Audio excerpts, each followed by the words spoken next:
And now it gives me great pleasure to welcome the leader of the Labour Party and our next Prime Minister, Jeremy Corbyn.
Thanks, guys.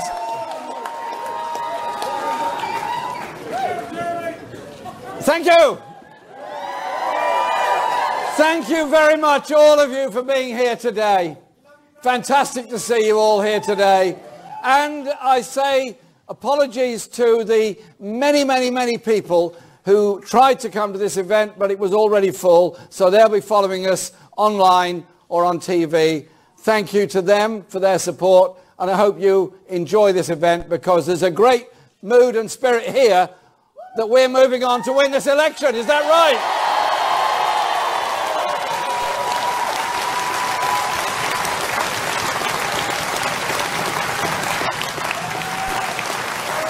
And I want to say a big thank you to Becky Long-Bailey for what she said earlier and all that she's doing in this campaign. And the fantastic work she's done in holding this government to account. Becky, well done you. And to my great friend John McDonnell for the work he's done as Shadow Chancellor.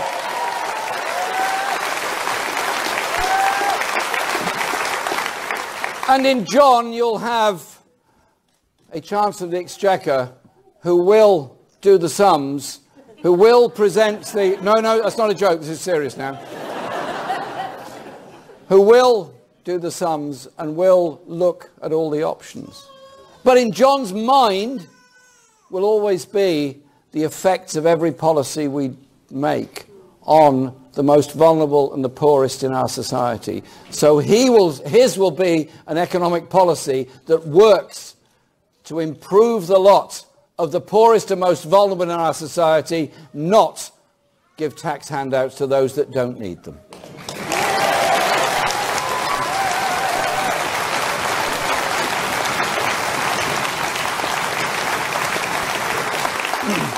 And to Maddie, thank you very much for coming today, what you said, and your spirit and your determination and your voice of young people, because yours is the voice of the future. Maddie, thank you very much for what you said today.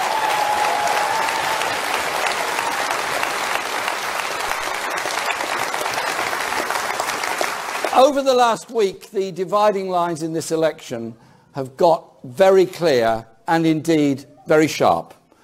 We published our manifesto, another party set out theirs. This is ours.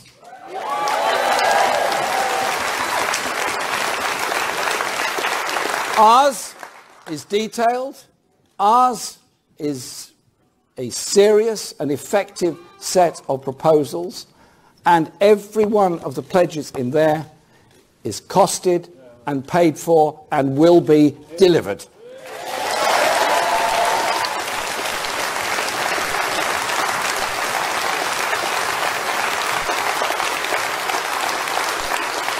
We don't just have a vision, we have it fully costed, as I've explained. By contrast, the other party, which the leader seems to have trouble mentioning the name of, but I believe they're called the Conservative Party, are offering blank cheques made out of misery. But the contrast is more substantial than that. I believe that the difference is this. Where the Tories look to divide, we, Labour, seek to bring people together.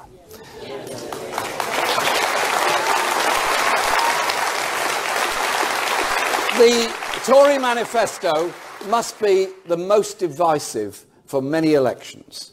They're now pitching young against old. The manifesto is typical of what a very well-known person once called the nasty party, as they attempt to set one generation against another. So, for pensioners, they offer a triple whammy of misery.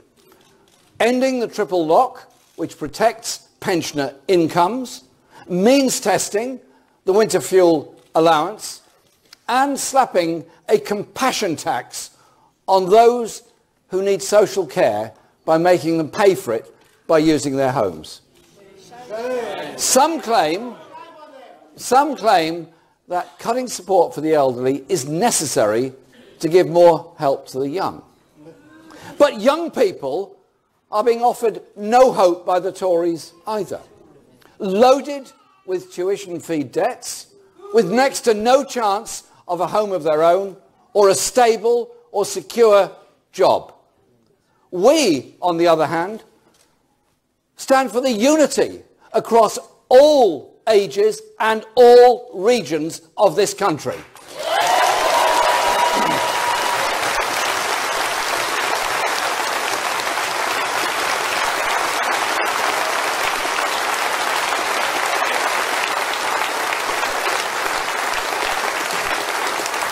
It is simply wrong to claim that young people can only be given a fair deal at the expense of the old, or vice versa.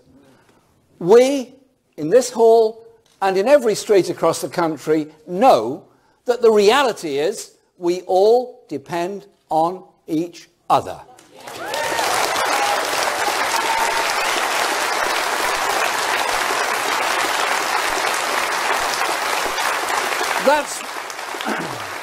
That is why we're calling on the Tories to drop their anti-pensioner package immediately. Yes. Older people should not be turned into a political football in this election at the behest of the Prime Minister.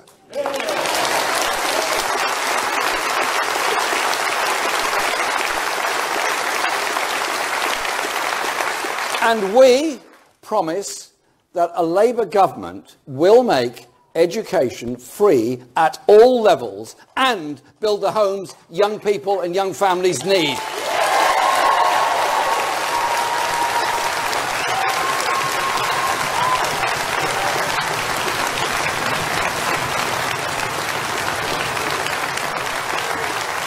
Offering the security of a home for life. It's something many dream about. We want to make it a reality.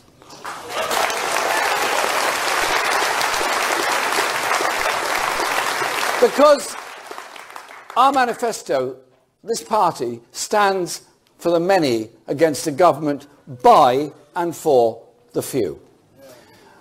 We say that if we all stand together, we can build a fairer country. There is no trade-off between young and old. And there should be no trade-off at all. Society should not be setting the future of our young against the security of our old. I find it deeply offensive that we should get into this kind of discussion and debate.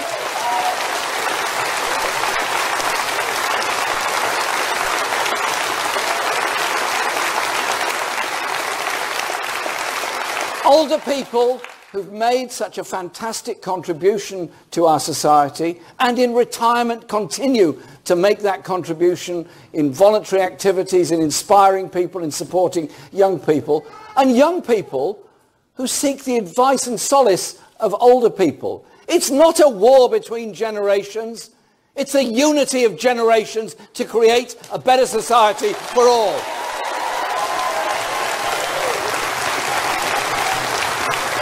And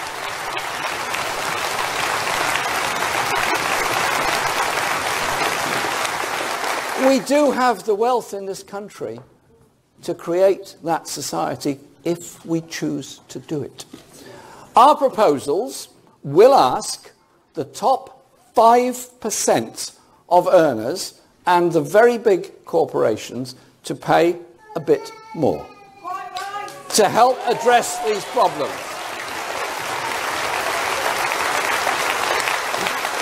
So that way we can make sure that young people can get homes and pensioners can heat their homes in winter.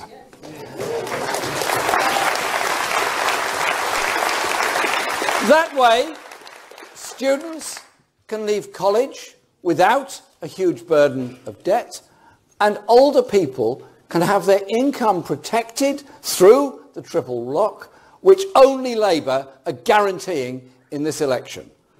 And I tell you what,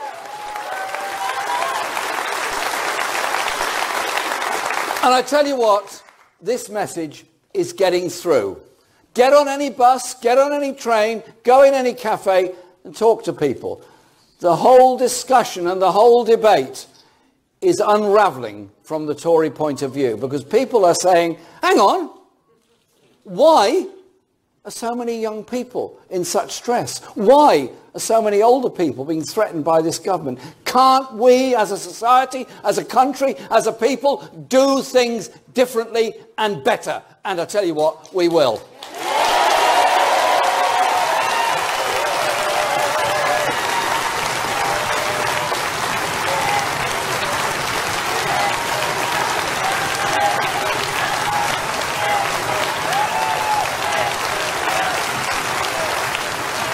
And I really don't want to intrude on private grief, but the ink wasn't even dry on the Tory manifesto, because for some of their own candidates and former MPs were itching to attack it because of its attack on the elderly, because they know it's not right and not fair what they're proposing.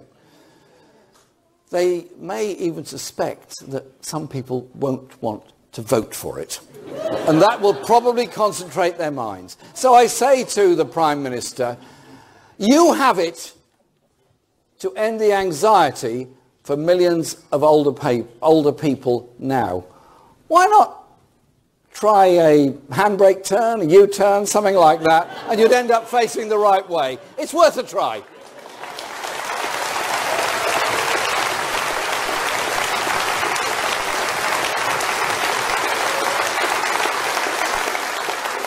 And so, yes, our proposals are about pensions, are about security, but they're also about recognising the massive contribution that older people make to our society in all the ways that I've described, but also the very deep loneliness that many old people live under.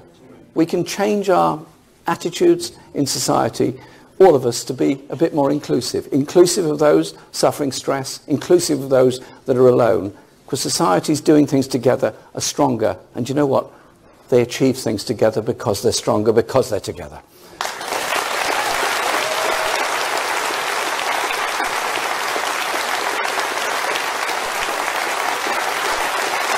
And to the many young people who have registered to vote or will be voting for the first time, or the many young people that have got involved in a discussion and debate about politics for the first time, I just want to say this, and it's right that I do so, in Britain's youngest city, where 40% of the people of Birmingham are under the age of 25.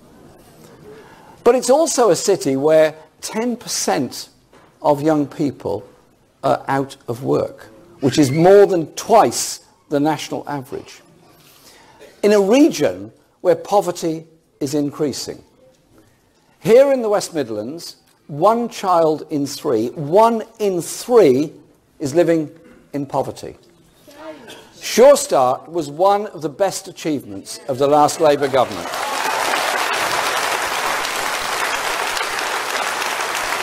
And I'm very proud of what Sure Start achieved, and I find it quite shocking that this government has not defended Sure Start, and all over the country Sure Start centres have been closed, and that sense of inclusion of all generations in the centre and support for the parents as well as the children is being lost. It's not going to go on any longer with the Labour government, I tell you that. It'll be very different.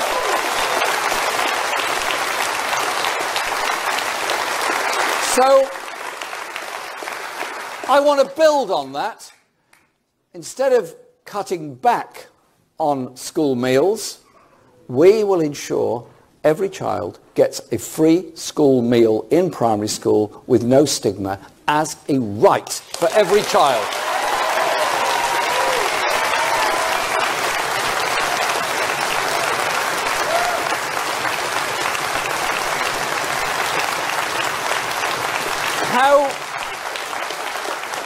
How can children learn when they're hungry? How can they concentrate when they're hungry? We surely have a responsibility as a society to help all children, whatever the postcode of their birth or their living, because we want to be there for everybody. But things are made even more difficult in the West Midlands on housing. House prices have risen by 5% over the last year. Wages are still lower in real terms than they were in 2008.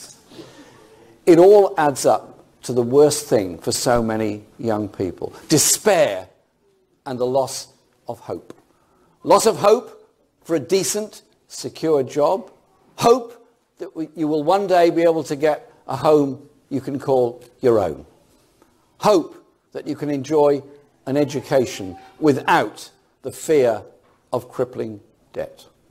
We speak, I believe quite rightly, about left behind communities. There are many all over the country, alas here also in the West Midlands. There's also a danger of creating a left behind generation, enjoying few of the chances and none of the advantages that their parents may have had. So when we launched our manifesto on Tuesday in Bradford, I said this, and I believe it very strongly. Labour's approach is based on hope. And this is our offer to young people. Labour will scrap tuition fees and lift the shadow of debt from students. The Tories won't do that.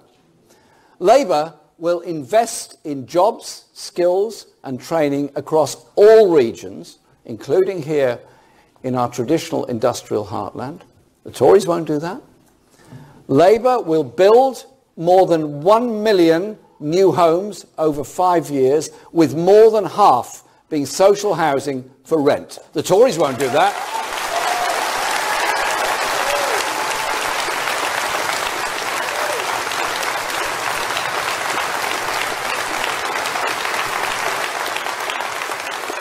This is the sort of policy our young people have a right to expect from politicians.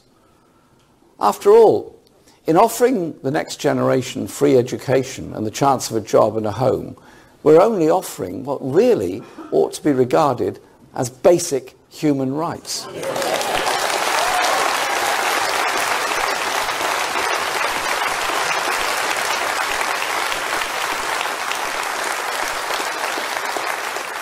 In return, I think we have the right to ask just one thing of young people today: register to vote.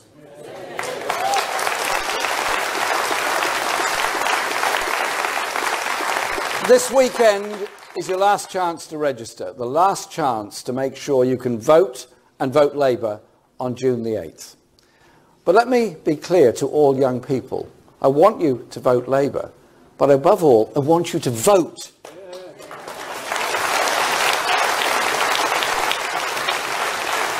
It's a right that was won by the sacrifices of many down the generations, and we have to exercise that right. It's our power to bring about change in society by the vote through the ballot box. If you're not registered, you can't get anywhere near the ballot box. So go for it and register.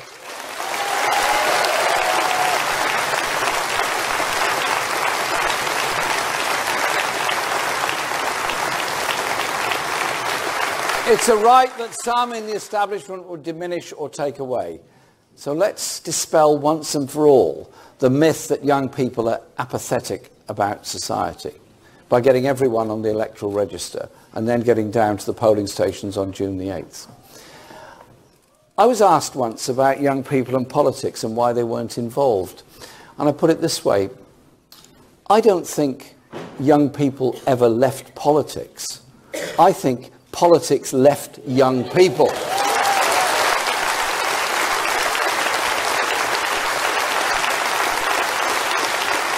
And so, in this manifesto, and in the way we present our campaign and our policies, we are bringing politics back to the rising generation. Young or old, somewhere in between, we're all the same, in the same communities, in the same country. Basically, we sink or swim together. When the Tories offered tax cuts to their rich friends, we say, let's make life livable for the many first. When the Tories want to balance the books on the backs of the most vulnerable, we say, let's tell the wealthy and big corporations to start paying the tax they owe.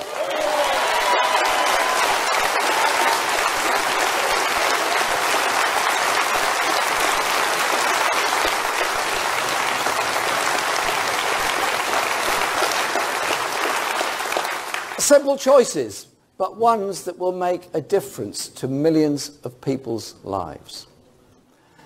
And there's a simple choice before the country in this election.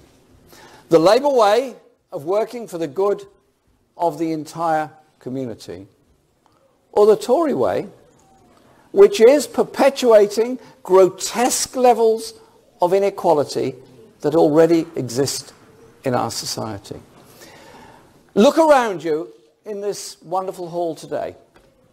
We're young, we're old, we're black, we're white, we're gay, we're straight, we're men, we're women, we have disabilities, we don't have disabilities, we have concerns, we lead good and happy lives. When we come together and we share the success and the problems and the stress, we are very strong. When we respect each other's traditions and faiths and communities and past, we're a stronger society and a community. When we allow ourselves to be divided, when we allow people to scapegoat people because they're poor, because they're homeless, or for whatever other reason they want, we're all diminished and weakened as a people and a society.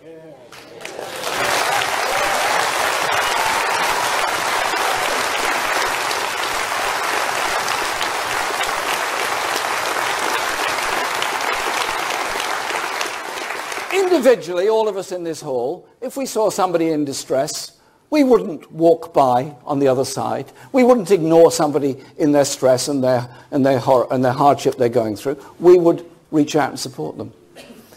Can't we carry those principles into how we conduct ourselves in the way we run government and society as a whole?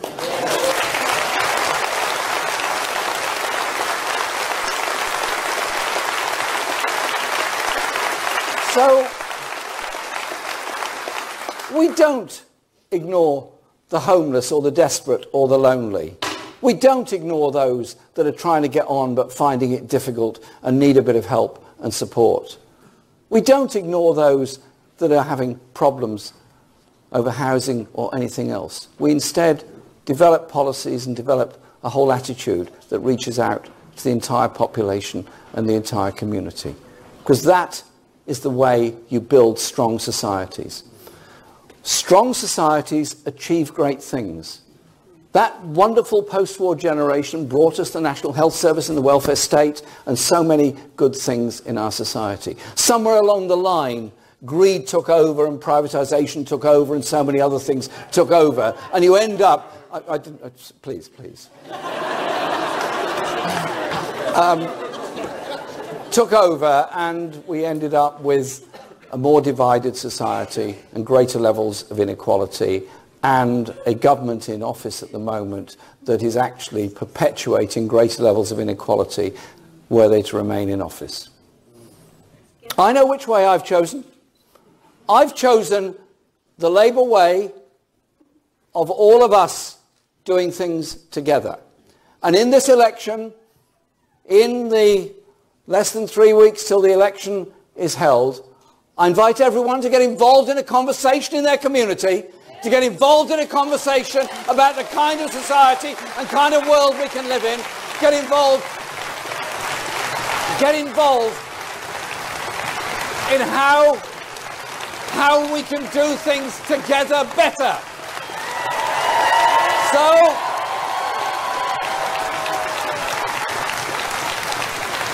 I simply say this: the Labour way, for the many, not the few. Thank you very much, Birmingham.